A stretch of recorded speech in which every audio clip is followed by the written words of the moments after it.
বিশ্বের প্রধান শহরগুলোর মধ্যে নিউজিল্যান্ডের অকল্যান্ডই প্রথম 2025 সালকে উদযাপন করেছে। নতুন বছরকে স্বাগত জানাতে বিগত বছরগুলোর মতো এবারও অকল্যান্ডের স্কাই টাওয়ার থেকে রঙিন আতশবাজি শুরু হয়। এই আয়োজন উপভোগ করতে একত্রিত হয়েছেন হাজার হাজার মানুষ। আতশবাজির পাশাপাশি অকল্যান্ডের আদিবাসী উপজাতিদের সম্মানে আয়োজিত আলোক প্রদর্শনীও ছিল উদযাপনের অংশ। নিউজিল্যান্ডে মাওরি অধিকার নিয়ে প্রতিবাদের একটি বছর শেষে এই প্রদর্শনীটি একটি গুরুত্বপূর্ণ বার্তা বহন করে। প্রতি বছরই নিউ ইয়র্কের টাইমস স্কোয়ারে নববর্ষ উদযাপন শুরু হওয়ার অন্তত 18 ঘন্টা আগেই অকল্যান্ডের উদযাপন শুরু হয়।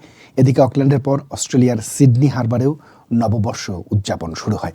এবার সিডনি হারবারে 10 লক্ষেরও বেশি মানুষের জমায়েত হয়েছে বলে ধারণা করা হচ্ছে।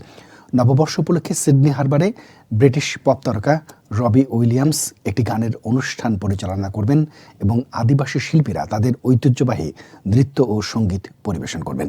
মূলত ওশেনিয়ার পর এশিয়ার মহাদেশের দেশগুলোতেই সবার আগে নববর্ষ উদযাপন করা হয়। এবার জাপানে বছরের সবচেয়ে বড় ছুটি উদযাপনের প্রস্তুতি হিসাবে মন্দির এবং বাড়ি পরিষ্কার করা হয়েছে।